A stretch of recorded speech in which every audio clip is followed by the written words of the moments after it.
Hey everybody, I'm so excited to be here with my friend Morgan Avery. She is a plant-based chef and she is going to kind of help us navigate through the kitchen. We got all of these delicious foods and we're going to kind of show you how to do like throw it together meals, like when you come home and you're exhausted and you just want to like throw a meal on the pan. And then also to like or in the pan. We're gonna try to simplify basic healthy cooking because I know I know a lot of people find it challenging, but sometimes it's just because we overcomplicate it when it really doesn't need to be that way. We totally overcomplicate things and we make it out to be like this huge ordeal. And we're gonna learn about different batch cooking ideas that are just like really easy and quick, and how to be like efficient in time. And how to just enjoy the whole entire process. So we're really excited for this. And so grab your kombucha. I'll just stop there. Okay, Alicia and I have stocked this kitchen with, I guess, what we would consider a very well-stocked kitchen. There's a variety of fruits and vegetables. You can see that they're kind of from different seasons. We're in winter right now. So there's a lot of root veggies. We both tend to prioritize organic, definitely organic, and seasonal if possible. Local, high quality foods is definitely the most important. So yeah, we're gonna work with this produce. Okay, so we have a bunch of like our shelf stable kind of products, like pantry style. I love to have a few different spices. You don't have to go crazy with all the spices. Like you really just need like cumin. I like to have pumpkin pie spice, curry powder, garlic, cayenne, or like paprika or something like that. I like to have on stock like some almonds and some cashews. This is my favorite gluten-free bread. It is like the only gluten-free bread that I've found without like canola oil and like corn and like all of those kinds of additives. So simple needs bread, some raw honey, some ghee is really great to have on hand. Nut butter, this is cashew and almond butter, and Brazil nuts. Brazil nuts are great for selenium and zinc. Sun butter is also super high in vitamin E. Tahini, some mustard. I like to throw all three of these, and we might do this later today, together for like a little dressing with some olive oil. This is some easy, like if you don't want to make at home cashew cheese, Treeline is a great brand. I got creamy scallion. It's really just like cashews. And then hummus. You got to be careful with hummus with different canola oils. Like you really just want to make sure that there's just olive oil rather than sunflower oil and all of that jazz. And it's important that it's organic as well because we have coconut oil. We have some quinoa. Sprouted is best, but this is also totally cool. Some rice, True Roots. I really like these pad thai rice noodles by Lotus Foods. Lotus Foods is a great brand. And then garbanzo beans, Eden, pinto beans. Just having beans on hand is wonderful and easy. Like you just literally pop open the can and throw it in the pan. Organic coconut milk, artichokes, so easy. Like literally you can make a meal out of this. And I think we might do that today too. We're playing this by ear. Some Backroads granola to sprinkle on top. I like to always have maple syrup, especially for my coffee alternative, which is mud water. And Delight Teas is also really great for a coffee alternative. I like to mix a little bit of both. Like this mud water has a bunch of different mushrooms like chaga and cordyceps and reishi and cinnamon. And then this is just wonderful as well. I like to add a little bit of coconut milk, a little bit of ghee, a little bit of maple syrup, and a little bit of raw honey and coconut oil. So all of those things I'm pretty like uppity when it comes to my coffee. Olive oil, Kettle and Fire. A lot of brands will add in a lot of extra stuff. So just make sure that there's not stuff that you can't. And then I like to have on hand like some chicken in a can, like for survival. Is it chicken? Is it chicken of the sea? It is not chicken of the sea, you guys. You need to get high quality tuna because the regular tuna that you pick up in like chicken of the sea is like not good at all. Siete taco seasoning, so easy. You just like throw it in the pan kind of thing with like grass-fed like hamburger kind of style thing. Normally these tend to have a lot of gross ingredients, so Yes, they do. good to note. Milk, almond milk literally always has really crazy ingredients if you look at it. This literally has filtered water, organic sprouted almonds, which is really impressive, and Himalayan salt. It's also the glyphosate residue free, so that's also great to see. And then organic coconut flour, some hot sauce. Check your hot sauces. A lot of them have a bunch of different ingredients. If you're going to get oats, try to get the gluten-free oats and try to get organic. That's important for oats. And then tomato sauces always have a bunch of crap in them. So like this one literally doesn't have anything extra. It's made with extra virgin olive oil, white pepper, black pepper. Like if you look at any other sauce, it's going to have a bunch of other crap that you don't need in your body. And that's a lot of what causes bloat. Let's just be friends that are doing this. We're just gonna be friends who are doing this. Okay, so we're super excited. We're gonna get started. We have no plan really. I wanted to do this because I'm a very lazy cook, and I have been my whole life, and I never really like try super hard. Like I literally just throw things together and hope that it works out. So I wanted to sometimes, most of the time it actually does, and I'm very impressed with myself. I grew up like everything was from a box, everything was like a microwave kind of style thing. Or just like your casual like meatloaf dinner, you know, like nothing, everything was just very like that. So I wanted to bring Morgan on here to kind of give us an idea of like, we literally have no plan right now. We have zero plan, so we just want to throw it together to encourage you that you can do this too. Yeah. When you have the stuff in your house, you can do this. Okay, so yeah.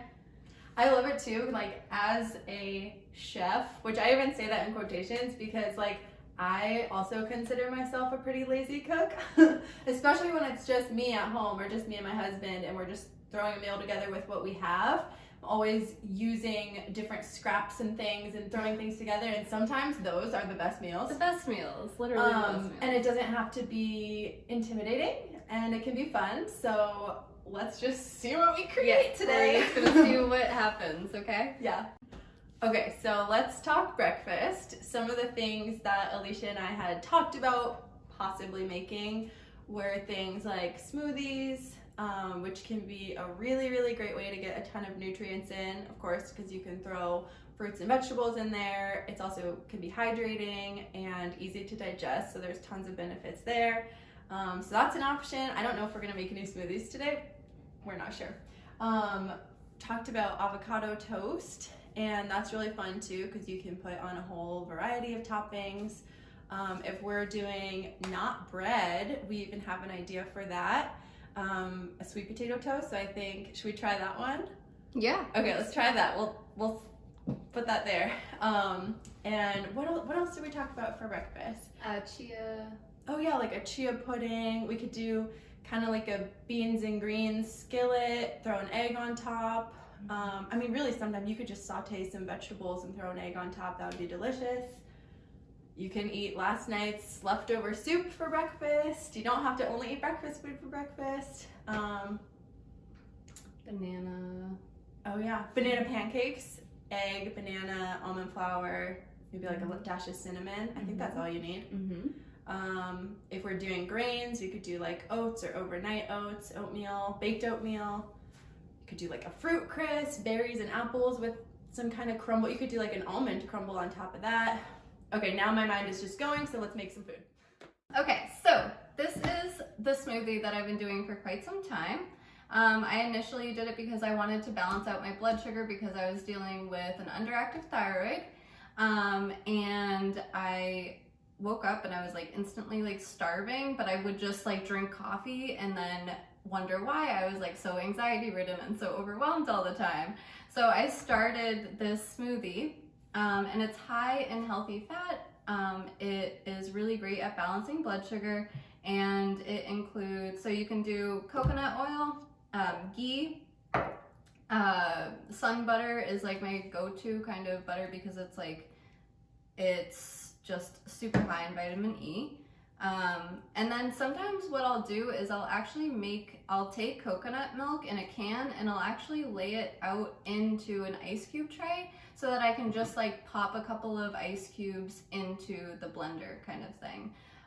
Because almond milk doesn't always stay unless it's like one of those, you know, Silk or almond, whatever they're called. What is that almond brand? I can't think of it. Almond Breeze. Almond Breeze, yes. Those stay pretty good for a long time.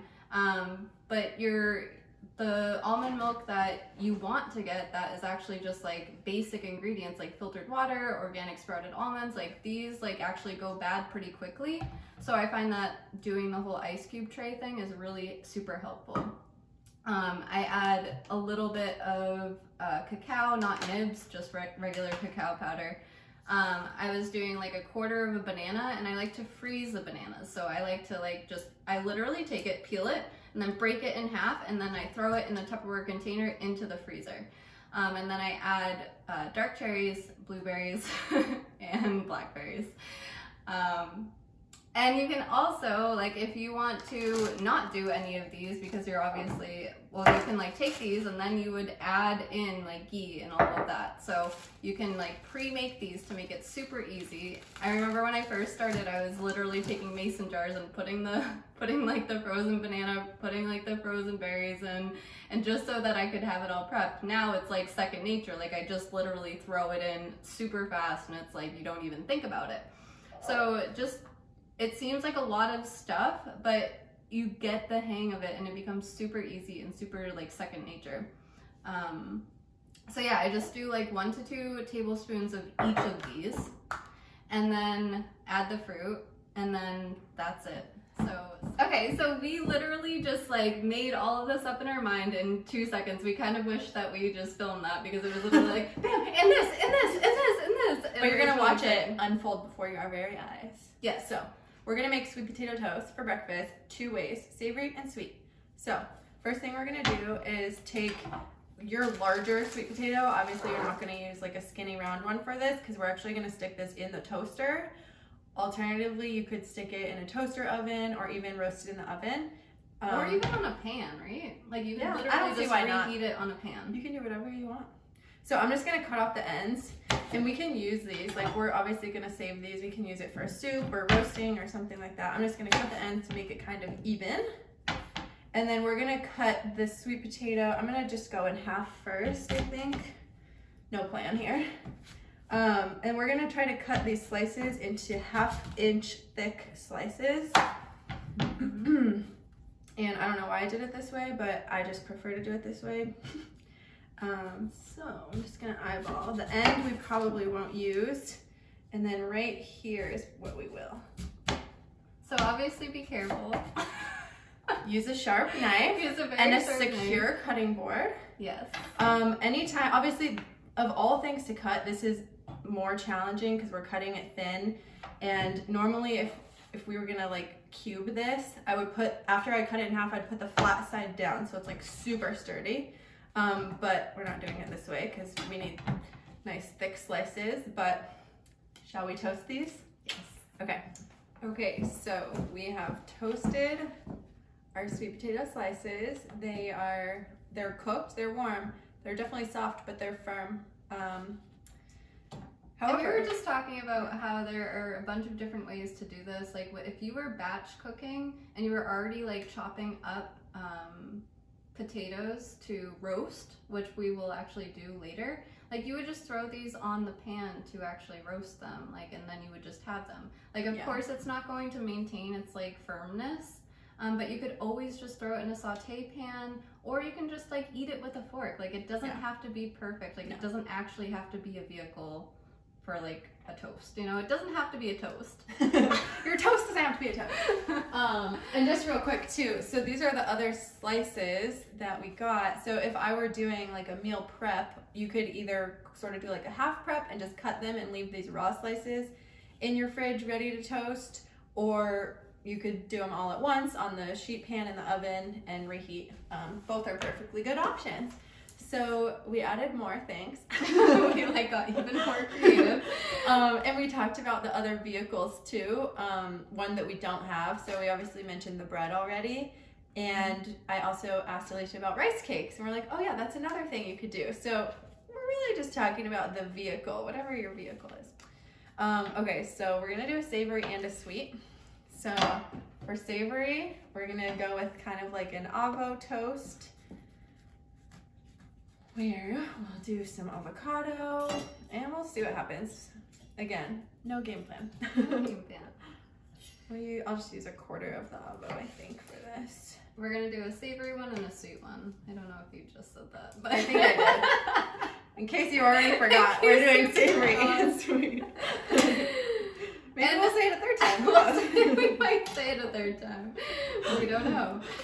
You can also just forget the vehicle and just take sweet potatoes from your already prepped batch of sweet potato cubes. Yeah. And throw it on a plate, kind of thing. So like this doesn't need to be super like when you read a recipe and it has to be the recipe. Like we're showing you millions of different ways to do the same exact thing. Yes, and it's all about using your intuition in the kitchen and looking at a recipe but not seeing it as like hard and fast rules. You can play around with it, and you can, if there's something you don't like, you can swap it out for something else. You can play with, I also look at recipes oftentimes as just an ingredient list and don't even look at the amounts, because as you get more comfortable in the kitchen, you know the amounts that you like. Like, you know if you like things a little spicier, a little more flavorful, etc. So, okay, so we've got avo.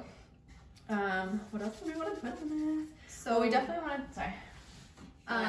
Like I like to do a little bit of ghee. Like you would just layer this with ghee kind of thing. And then put the avocado, and then like we just have all of these things that you can add. Like we have little microgreens, pea shoots, you can put arugula. This is just some dairy-free yogurt kind of style thing. This is some salsa that you can add. Also, you can have like an egg that's already boiled, just ready to go in your fridge that you can add on there. And then you can also do some hot sauce on top. So, okay, I know what I want to do. Yeah. Oh, I should have done the ghee on the bottom. I forgot about that. That's Got a little too excited. I'm gonna do a little salt right here. A little pepper. Let's get some real salt. Literally real salt. Guys. Best brand for salt is Redmond Real Salt. Okay, good to know. We're not in our kitchen, if you haven't noticed. Okay, salt, pepper. Ooh, okay. This is a little watermelon radish. Basically, I mean, it's definitely got nutrients, but mostly I'm just doing this for good looks. For good looks. Because that's important too. You eat with your eyes first. Exactly.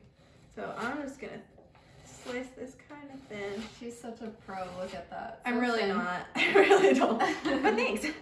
Oh my gosh, they're so cute. pretty. Okay, so we'll just do like 3 across. Do some of these pea shoots.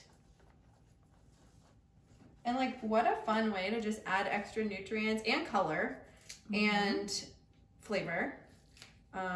That's just easy and good for you. I'm gonna chop them up a little bit. Okay. And then Oh my you God, can it's so have cute. salsa on the side. You Yeah. can have this on the side. Hot sauce. A little aggressive. And literally you with the can sprouts, probably but- chop this up in 3s and then just take a bite. Yeah. Just a little vehicle, you know? A little vehicle. Just a little. Just like a Mini vehicle. Cooper. Just a Mini Cooper vehicle. Okay, so now we'll do sweet. Are we gonna do a little ghee this time? A little ghee. Okay. This one's gonna be really good. Yeah. Okay, so many options with the sweet. So ghee, and then you can do any type of nut butter. You can do a little honey, a raw honey. Honey will be good. Pumpkin spice, or like cinnamon, or whatever you want. You can add a few almonds. You can add a few cashews. We were talking about how we don't know like exactly how like sweet potato and banana would taste, but you can try it. You could do whatever you want. Berries for sure. Like if you had some yeah. fresh berries or even frozen berries, that would be delicious. Yeah. Oh my gosh. I'm gonna do a little honey. I think definitely cinnamon. Oh my gosh, hemp seeds too. On both. Hells yeah. And then you can also do like Backroads granola or whatever granola. Just like look out for the sugar content in a lot of granolas. Cinnamon. Goji berries. Oh, coconut. Coconut Gosh, would be delicious. there's so many options. There's just so many options, and you can just you can just eat this. Yeah. Like this is like what we're trying to say. Like it does not have to be all of these things, but you can use any of these, and it will still taste really good. And it doesn't have to look pretty. Doesn't this look good? I'm a professional. Okay. Some granola. Yeah, some granola. Yeah, so you get the picture. Like literally, you could throw some cashews on there, whatever you want. And did you already do cinnamon? Yeah. Yeah. Look at that. That looks so good. I love it. Let's plate it. Pretty. Yay. We're gonna eat this. Yeah, we're gonna eat this.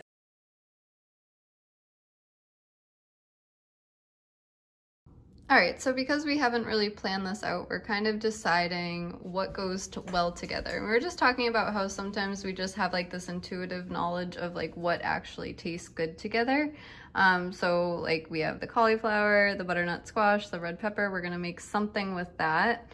And then something with these kind of guys over here, like the green onions, the red cabbage, the broccoli, the carrots. This is probably salad stuff, salad toppings that we could have prepped and ready to go. And then like just having, like these are your easy, like your mushrooms and your asparagus are like your easy, quick, like you can literally just throw them in a saute pan and they're ready to go kind of thing. And then your sweet potatoes we're gonna actually cut up and we're going to roast. So we're gonna do a little bit of everything here and see how it goes. Okay, and another thing, one thing to keep in mind when you're cooking is to pay attention to sort of how long certain foods are gonna take to cook. And if you've had some experience in the kitchen, then you'll already have an idea. For example, you'll know that something like a squash or a sweet potato will take a little bit longer or a lot longer than something like mushrooms or even onions. So these are all things that we're keeping in mind as we go.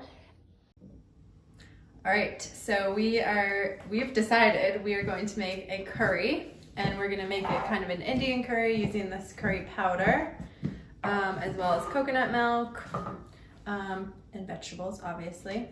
So we're gonna start by grating some ginger.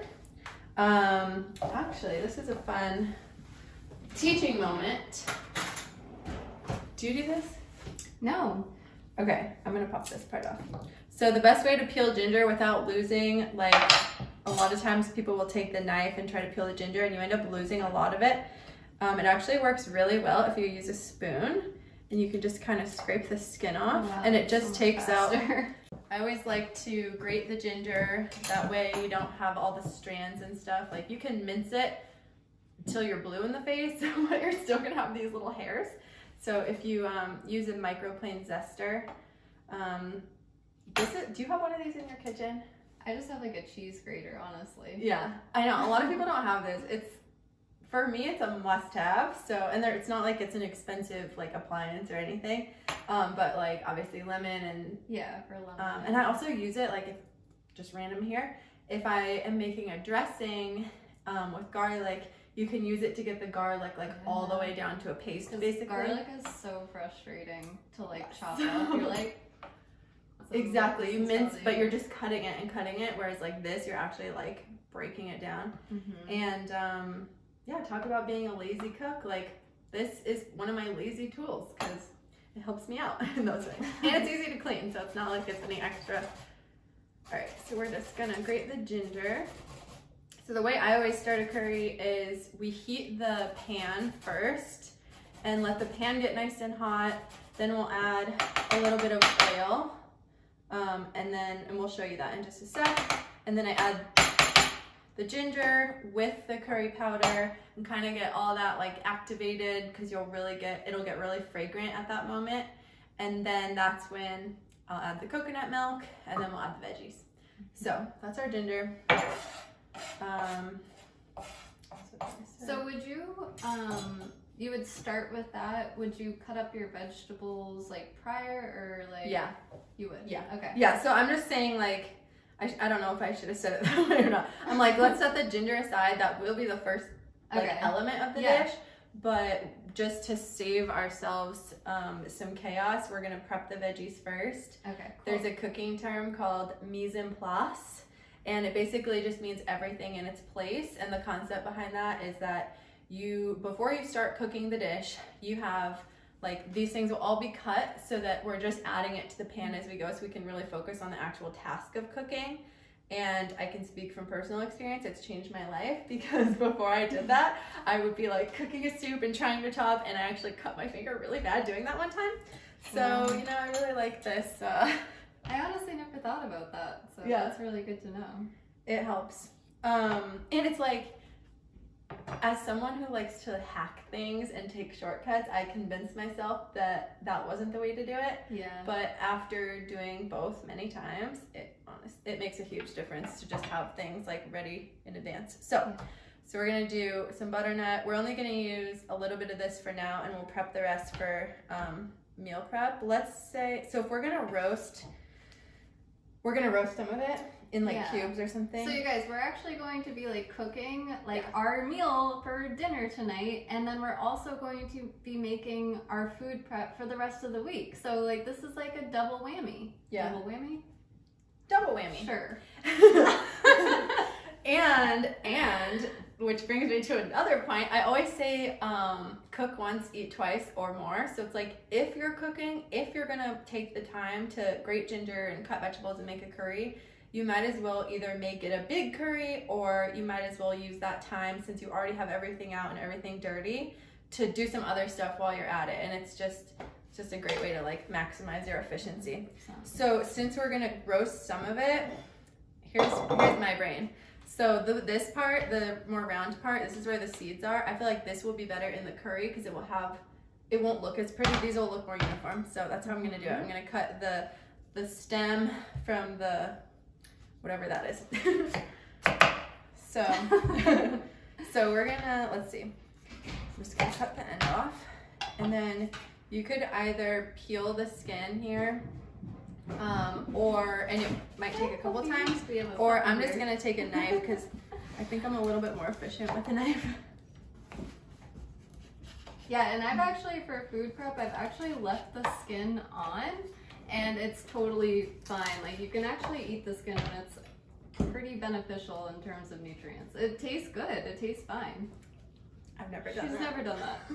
I Delicata squash. Like how You eat the lazy I skin. am. It tastes good. I believe you. So if you end up like short on time, you can totally do that, and you will survive through the skin on the squash. I'm sure. It's funny. I give the skin to my dogs, so at least we both find a way to not waste. I put it in my own body. You give it to your dogs. Alright. Oh, another thing. I usually keep like a scrap bowl where I can put all like my compost or trash nearby. I don't have that right now, but as you can see, this is why. It's because like clear space. Okay. So we're just gonna scoop out the seeds. You can save the seeds and roast them.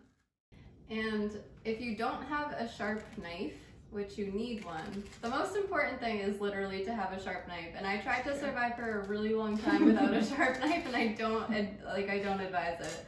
because like when you're trying to cut things like this and like spaghetti squash, like there is like a workaround, like you can put it in the oven for a little bit prior to cutting it open, but it's just so much easier to have like a sharp knife so that you don't have to go through that extra step. It's true. If you have one kitchen tool, just let it be a good knife. If you have a good knife, life will be a lot better. And like so many people I talk to absolutely hate cooking, and then if it's a cooking lesson, for instance, I'll go to their house and it's because they have a dull knife and a terrible cutting board, or a cutting board that's this big, or glass. I tried to do a glass dangerous. cutting board for a while. Yeah, and a sharp knife, like some people are scared of a sharp knife. It's way, way safer than a dull knife. Yes. Way safer.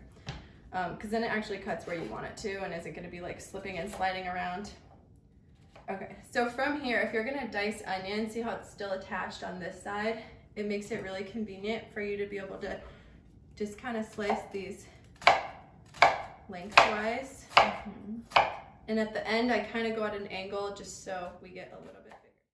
This is where you watch your fingers. So you might see me doing this. Technically, you're kind of supposed to do a claw with your fingers so that you never have a chance of cutting your fingers, so that no matter what, the knife is rubbing up against your knuckle rather than chopping off the tip of your finger. And since we're gonna add all the veggies at once for this curry, like if I'm making a soup, I always start with onion in the beginning before I add other things. But since we're just doing this curry, I'm just gonna throw all the veggies in at once when they're ready. And oh, by the way, is that how you cut onions? Yeah. Okay, good. And then just kind of turn it as I cut to pull out the core. We also wanted to talk about, like, while you're doing this kind of thing, like, you can have fun while you're doing this. Like, you can listen to a podcast, you can have a glass of wine if you want, you can watch a show on Netflix. Like, don't make food prep and like cooking boring. Like, it doesn't have to be. You could even get together with a friend and do it together if you wanted to. Yeah, or I wish I could do this like all the time. Yeah. So again, we're gonna put like half of this in for food prep. Yeah. They're all similar sized, which is important, especially when roasting, because you want them to cook at the, you want them to use the same cooking time. You don't want like this piece to turn black before this piece even gets tender enough to eat.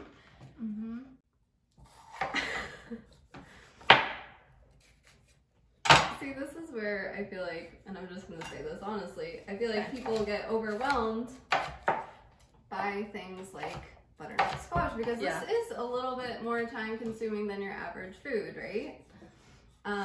But when you think about the benefit of just like having this already made in your refrigerator for the week, and you're able to eat it that night, like this is a thing that can go a long way. You know what I mean? This is a lot of great nutrients. And there's a lot you can do with it. Yeah. From soup. So many different things. So you could add it to your salad, you could add it to a Buddha bowl style thing that we'll show you. Just so many opportunities with this butternut squash. Do you want to cut this? Sure. Thanks. I'm gonna cut off. There's some skin because we don't all eat. we don't all eat skin. You mean you don't eat? That's so funny. I've had it with. That's how lazy I am. Like, I mean, I love it. So I'm going to start the curry. So we've got a pot pan. It's already warm, which is important. We want a hot pan before we add the oil. So like I said, we're gonna add a little bit of avocado oil or coconut oil or ghee. Oil is starting to warm up. I'm just gonna add the grated ginger and the minced garlic, as well as I'm just gonna start with a tablespoon and see how it goes of this curry powder, and I'm just gonna measure it using my hand, which is a fun little trick I like to teach people in the kitchen. If you're really like with baking, it is more of a science and you kind of have to get those exact measurements. But with cooking, you can be a little bit more playful and intuitive with it. And so since I don't really like to pull out measuring spoons ever, I basically find what they look like. Maybe if I have measuring spoons, I can measure out a tablespoon of salt, put it in my hand, and now I sort of know what a tablespoon looks like in my hand, and that's kind of now my measurement. So, just a tip for people who are like dead set on following recipes, you can get a little creative there. Okay. So this is just warming up the curry powder and the ginger and making it really fragrant, kind of like activating the elements of these. And then we just want to be careful not to let those burn because obviously there's nothing else in the pan yet. And at this point is when I will add the coconut milk. So once this coconut milk fully kind of like incorporates with the curry powder and the ginger, we'll have this really beautiful just base for the curry. And then we'll kind of bulk it up with either another can of coconut milk or you can use some broth to get a little bit more of the liquid. And then I'll add the veggies and turn up the heat and stick the lid on. That's pretty much what I do when I make curry. It's not a very complicated dish, but it tastes amazing. So we've got the ginger, the garlic, the curry powder, and the coconut milk all incorporated and looking delicious. So I am now going to add a bit of this broth and then our vegetables. Okay, veggies are going in.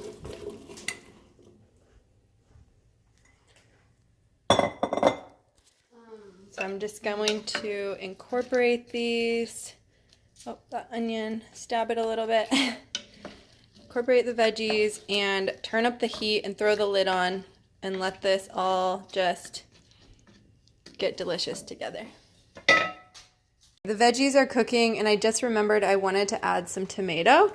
So I'm gonna go ahead and do that right now. This is fresh tomato, but if you can't find it or it's out of season, you can totally use canned tomato and just use like diced tomato and throw it in.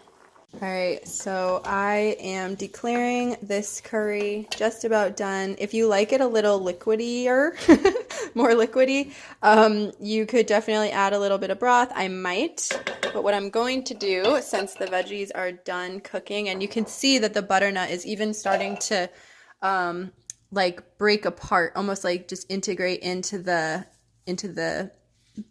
brothy part of this. So it's definitely done and ready to go. I'm gonna add this kale. And have I turned off the heat? I'm gonna turn off the heat, add the kale, and stir it in. And the kale is just going to wilt and it will be perfect. It won't cook in here. It will be just enough to make it tender, make it soft, and it will still stay this vibrant green color. You couldn't, like I just stirred it in to kind of speed up the process. You could also just throw the lid on, walk away, and come back and your kale will have steamed. At the end, of course. If I added, like if I were going to add chickpeas in here, I would just add it at the same time as the vegetables and let them all meld together. And then what about broccoli? Broccoli I would tend to add at least towards the end. So like we're gonna add greens into this and we'll add them at the very end. I usually add greens either right before I turn off the heat or right after I turn off the heat so that they will wilt and incorporate but not like cook and get soggy. And so broccoli would be basically the same. Might just do it towards the end, like maybe like a couple minutes before it's done cooking. Because broccoli, all you really need to do is get it to like steam and get that like bright and crisp, but we don't want broccoli to go soft and limp. Okay.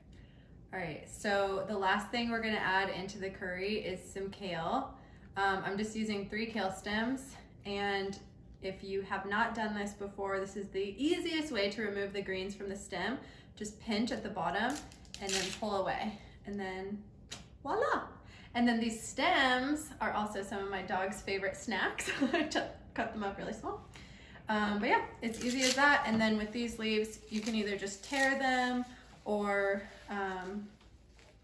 just kind of like chop them into bite-sized pieces. And there we go. And you can probably make kale chips too. And you could make kale chips. With nutritional yeast. Yep. And olive oil. Salt, real salt. Real salt. Okay, so these are some things that while you're cooking, you can be batch cooking, right? So you want to do as many things as you can at like one time to limit your amount of time in the kitchen. So we have the cauliflower that we cooked, we have the butternut squash, we have sweet potatoes, we have some cabbage, we have asparagus, and then we're gonna like bake or roast all of these things. And then we're just gonna have like these in the refrigerator kind of thing. Or if you want to, you can probably roast them as well. But there's no need to because these are very quick cooking kind of things. And yeah, so we're gonna throw some olive oil, some sea salt, whatever spices that you want on these, and then we're just going to put them on a baking pan and then throw them in the oven. Avocado oil. And so we're talking about how you know when things are done and like if things cook at different times. So can you just explain that?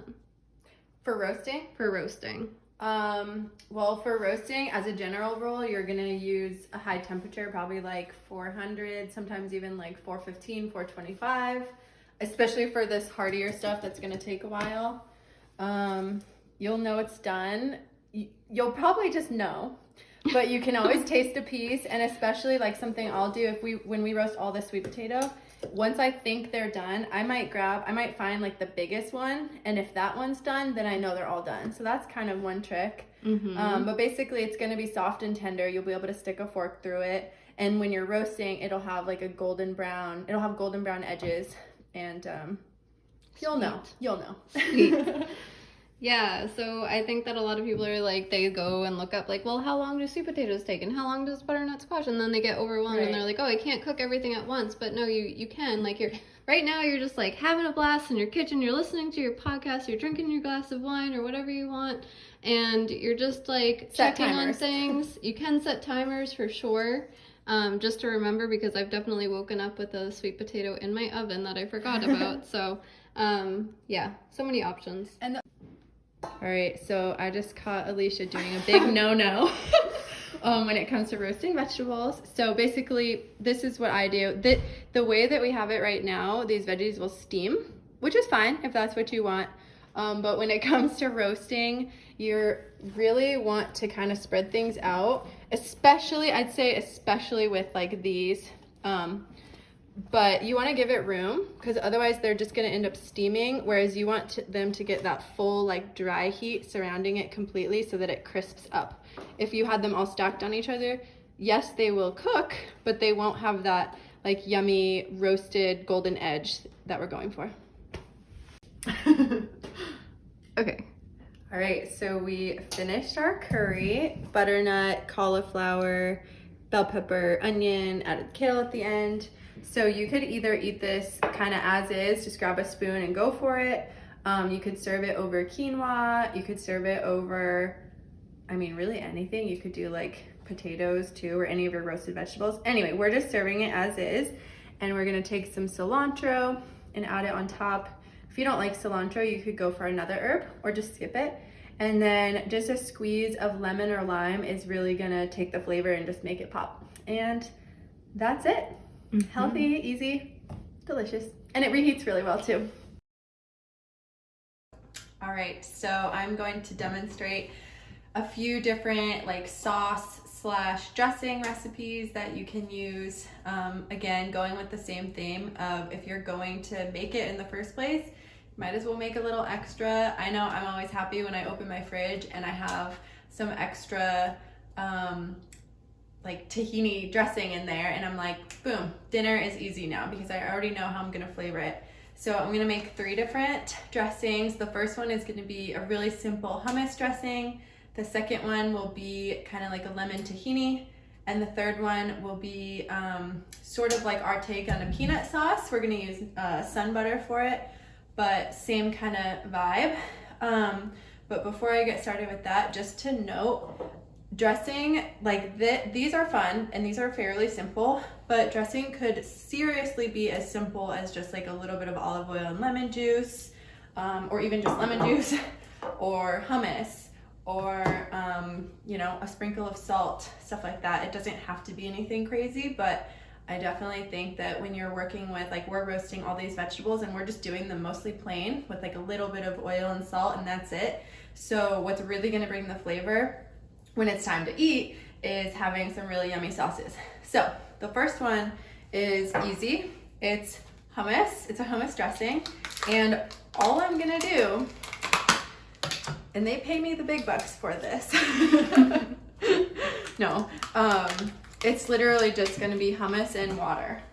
So pretty accessible to the average user.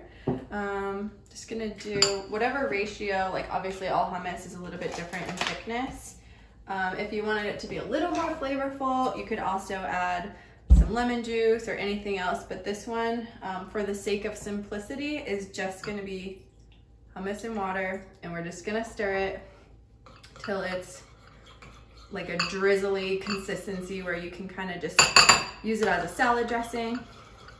I never thought of doing that. I know, right? Like, I always just have my hummus like on the side of my salad kind of thing. Look at this. And that's legit a dressing. Yeah, and I didn't do anything. So that's our first one, easy peasy. The second one is a tahini dressing. This is one of my other go-tos.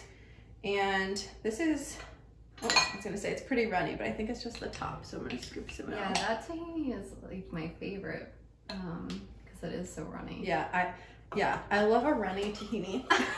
It really makes all the difference. Gotta have your runny tahini. As you saw earlier with the nut buttered sweet potato toast debacle. Okay, so I have some tahini in here. I want a little bit of garlic in here. So I think I mentioned this earlier, but if I'm gonna just whip up a dressing, I love using this. So then I can get some garlic in there and really get that flavor, but without getting like, you're not gonna like bite down into a hunk of garlic. And you could probably use garlic spice too. Oh, like, yeah. Super Totally. easily. Yeah, some garlic powder would be totally fine. But okay, do lemon. You could obviously just squeeze this with your hand, but I like this because it catches the seeds and gets all the juice out. Ooh, I know. I need one of those. I like to sweeten this just slightly. So we'll just do like just a little bit of maple. And then like salt and pepper. And these can also be used as like, if you're going to just throw it on, like if you're actually like cooking, if you're throwing in broccoli to a skillet, if you're throwing sweet potatoes into a skillet, you can also throw these into the skillet with the heat. Yeah, totally. Like it doesn't have to just be like a dressing. The world's your oyster. Okay, so it gets really thick and pasty for a second. So now I just added water, and I'm just gonna kind of whisk it together. And then I just add water until it gets to this basically the same consistency or whatever consistency you're looking for. But I like it to be like drizzleable.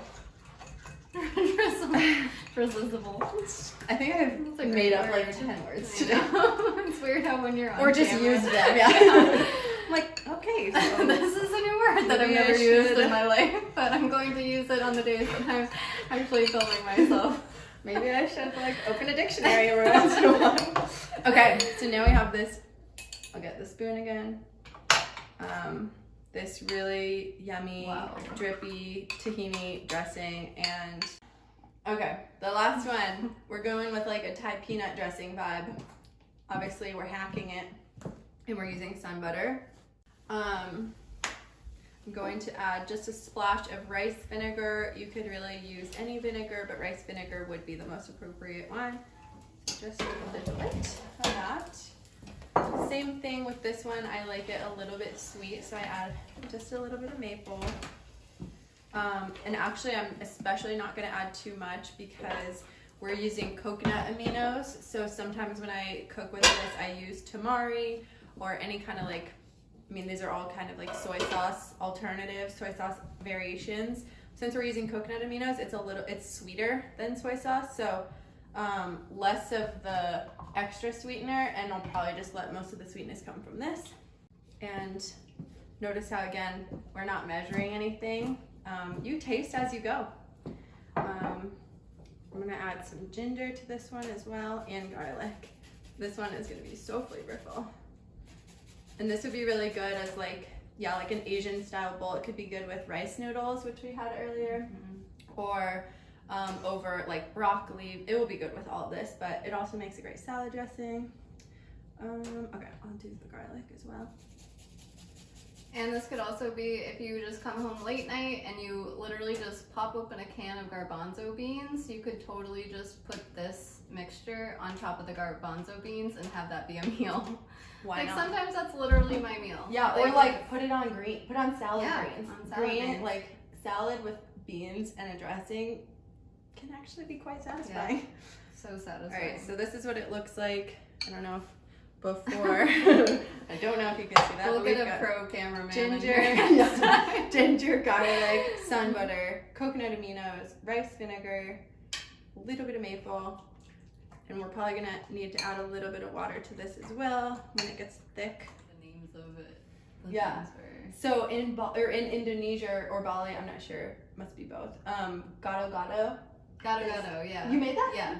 So we made that in ours too, and like it's basically vegetables with peanut sauce, and so we made the peanut sauce like. Yes. This is the hackiest version of their peanut sauce. When I took that class, we had fresh peanuts. We toasted them. We did all this stuff, and they like herbs like that you literally like. And we were in there like grinding it like. And nowadays we have food processors, blenders, microplane zesters, like peanut butter that comes in a jar. Anyway, but it is so cool to see like the origin of something like this, which this is like your quick version, which is delicious, which we should try it. Okay, go. All right, so I am just getting all set up to make 2 different Buddha bowls, just to show you some of the examples that we can create just with what we have today. So the first one I'm gonna make is kind of more of like a Mexican style. There's already quinoa in both of these because we had cooked quinoa, which is part of our batch cooking. And also just goes to show you how much variety you can get from just having one thing, like cooked quinoa. So they both have quinoa, and then this Mexican one we're gonna build, it's gonna have black beans, salsa, some plant-based sour cream, etc. And the next one, not really sure, we're gonna see what happens, it's gonna unfold. You ready? Ready. Okay, so the first one we're gonna do more Mexican style, right? So we already have quinoa, black beans. So we'll do sort of like taco salad, Buddha bowl mix.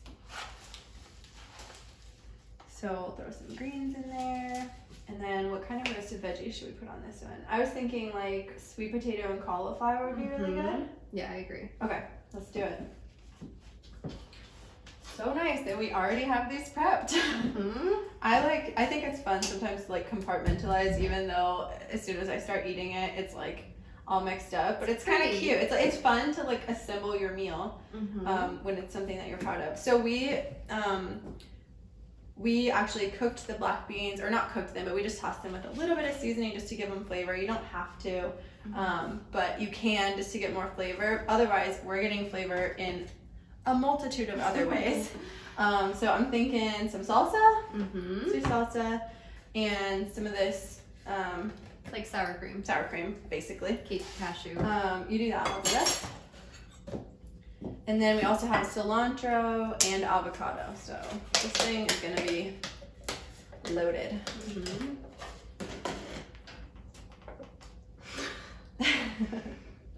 I got the easy one. Okay, I'm just gonna do like a little dollop of this right here. Oh, it's not even.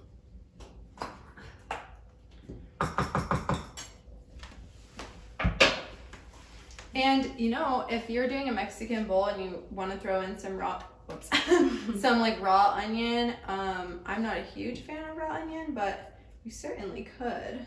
I mean, why not? Why not? I'm just kind of a wimp. It's spicy to me.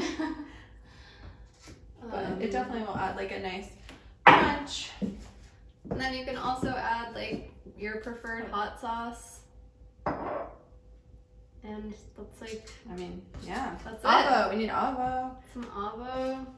So it's just so easy when these are in glass containers in your fridge and you just take out, like all you would have to do is take out like the lettuce mix, the cauliflower, and the sweet potatoes. Slice up your avocado, you already have your quinoa made, you already have your beans made.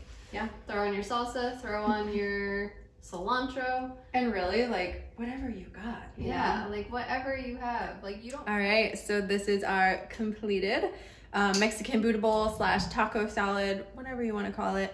There's quinoa and black beans, so obviously there's tons of protein and fiber. I'm sure Alicia is happy about that. And then greens, there's roasted veggies. We use sweet potato and cauliflower, avocado, salsa, sour cream, and then a little bit of watermelon radish and cilantro. Obviously you don't need all of these things. Obviously you could add more than this if you wanted. But this looks like a very delicious Mexican bowl. Okay, so for the next one, we were thinking kind of like the Thai peanut sun butter dressing vibe. So we've got quinoa. Do you want to make it kind of a salad too? Yeah. Or okay, let's do it. Why not? So with this one, you could even do a base of like rice noodles even. Oh, totally. And you can throw any of these in a skillet, like without the lettuce, obviously. But like if you didn't want cold quinoa and cold beans, you could totally throw it in the skillet kind of thing. Mm-hmm. It's so good for you. Okay, so some purple cabbage, and then let's go butternut. Mm-hmm. And I'll do some butternut. A little bit of broccoli. Yeah. And then we still have asparagus. So asparagus is a thing that you can like add to your steak dinners, and I think we've already talked about this. Yeah. But like you can add whatever you want to this. Like if you want to cook up steak really quickly, if you want to cook up chicken really quickly, if you want to, like the chicken, the meat, whole thing, like the fish, like that's a quick pan thing that you literally just throw on top. You don't need anything crazy. And our recipe or your meal idea doesn't have to center around it. It can just be something that you add in. Like, okay, I'm gonna make this Mexican bowl and chicken would go great. Yeah. Or whatever. All right, so this is some carrot noodles. We used a julienne peeler to create this. You could just, you could do anything. You could shred carrot or you could do like ribbons, but I love this. And then, so cute. You know what would go good with this one too would be like some crushed almonds on top. We could do that. Oh yeah. Okay, so this one we're gonna go peanut sauce, I believe. Yeah, you could do cashews or almonds or anything like that added to this, and it would literally taste like a dish straight out of Thailand. Right? I'm jealous of this bowl. I'm jealous of this bowl. Or I'm jealous of, I don't know, maybe I will get to eat it. I'm gonna add a little cilantro because it's right here. And then I just chopped up some green onion. So we're gonna do some green onion on top. And I think we should and just like look at all the colors. Like there are just so many colors, and like you don't have to worry about, am I getting enough protein? Am I getting enough nutrients? It's still going. Okay. Okay, so this is our completed Buddha bowl. That's kind of this Thai peanut style one. I just love this one. I love how colorful it is. I know how much flavor is packed into this and how much of a joy it will hopefully be to eat this. So hopefully this provided some inspiration for you as well.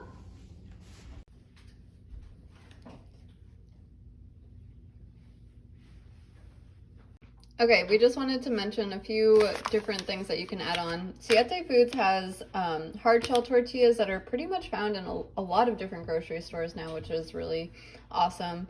And these almond flour grain-free tortillas that you just want to heat up in a pan for like on one side and then the other for super quick. I don't even think it's a minute. It's literally 2 seconds. Or you can put them in the oven for a minute or so. I'm gonna retain my two seconds thought. 1 minute. Okay, 2 seconds. This is a coconut and cashew yogurt alternative that tastes like sour cream, and then some salsa. Okay. All right. This is our last recipe of the day.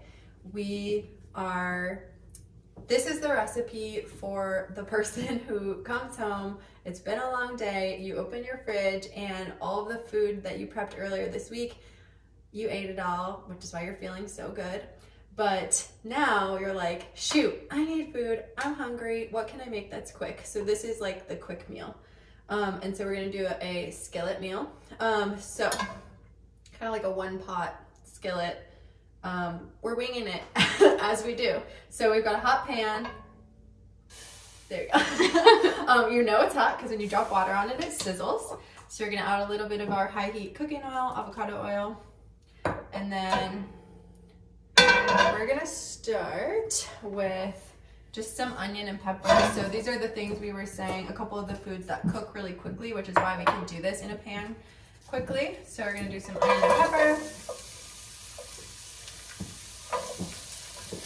Use all of it. And you know what, let's just throw the mushroom in there right now with it too. Why not? And so we're just gonna kind of let this, we're gonna keep it on a pretty high heat and kind of stay close to it and make sure we're stirring it around so nothing's burning. And we'll come back to this in a couple minutes. So it has been a couple minutes, everything is getting nice and like caramelized. And at this point, basically I just wanted to make sure that the onions and the mushroom were done, and they are. And I added some salt, by the way. Now I'm gonna add chickpeas. This is literally a can of chickpeas rinsed. I'm gonna add that in. If things are sticking to the pan, you could always just add like a splash of water just to pull up that flavor that's kind of accumulating on the bottom. It's called deglazing the pan. But yeah, so we just got chickpeas, veggies. The last thing we're gonna do is just add kale. I'm just gonna tear it up and add it in.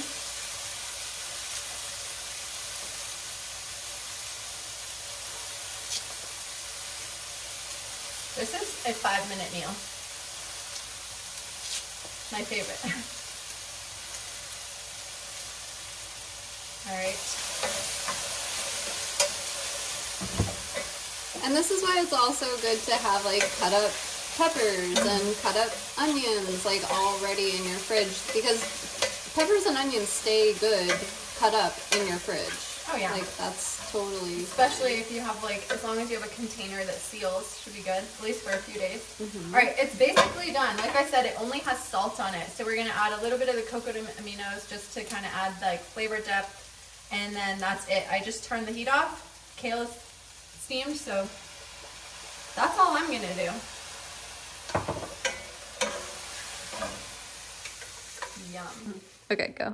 All right, there we go. How easy was that? Looks so good.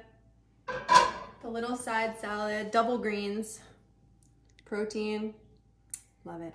Then you can add like whatever you want to it. Like you can just literally like hummus or that we could even put artichoke. some You of can our add dressing some of on the top. dressing. You can add olive oil, sea salt, some cashew cheese, some avocado on the side. So it's really like you start with a base and then you add to it. Mm-hmm.